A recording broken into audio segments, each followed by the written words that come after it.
Tyrannosaurus, on the other hand, had very stout legs. It had to support 6 tons of weight, after all. But these were not the legs of a great athlete. It was not a long-distance chaser.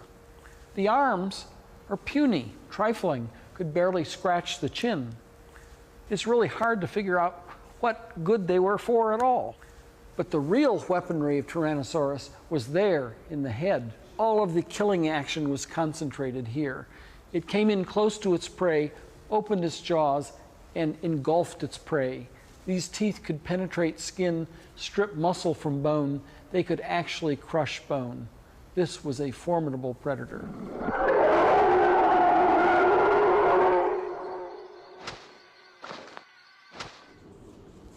There is even proof of who they ate. At the University of Montana, a piece of Triceratops hip bone bears witness to who fed on it. Paleontologist Greg Erickson explains all. Now, what intrigued us about this specimen is that it's just riddled with bite marks. There's approximately 80 of them in total. You can see some of them here, some up along the vertebral column. There's a really deep one right here. And just based on the size of these bite marks, we suspected that Tyrannosaurus rex had fed upon this poor Triceratops. To test this idea, what we did is we used dental putty. This is the same putty your dentist uses to cast your teeth. What we do is you mix this up, and we push it down into the actual bite mark that we're interested in making a mold of. And this putty will actually set in just 5 minutes, so we'll have an answer really quick here as to who done it. This hip bone inspired a scene in the program. First, a Triceratops was filmed being eaten. The animal doing the eating would be added later. Here it comes. Okay. Gotta get that out. And voila, there it is.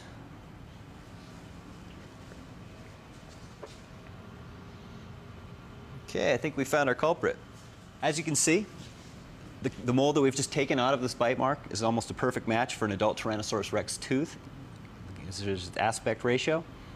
Now let's look at it end on. You can see that the serration ridge on the back side is also preserved on the specimen that we pulled out.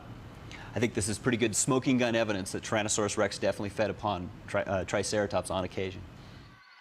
In fact, Greg Erickson has discovered even more to guide the feeding habits of the recreated dinosaurs. And another thing this specimen told us is a great deal about the feeding behavior of Tyrannosaurus rex.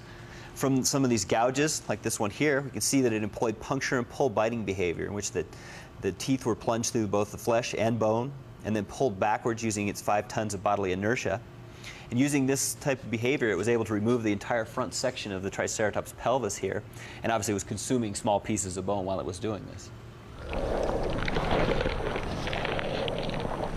In fact, T-Rex was really basically the biggest carnivore around, so it pretty much ate whatever it wanted. And in fact, we find some really interesting thing when we look at some of the other T-Rex bones. Now, this is the brain case from Stan, the T-Rex, which was found about 25 miles north of here.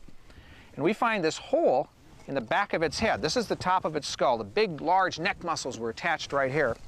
And if we take a T-Rex tooth, it fits just beautifully right into that hole. And in fact, there's a large portion of bone that's spalled off here. Now, this hole and this injury healed. So this happened while this T-Rex was alive. But we found some rather interesting things with a T-Rex found very near this specimen we call Stephen.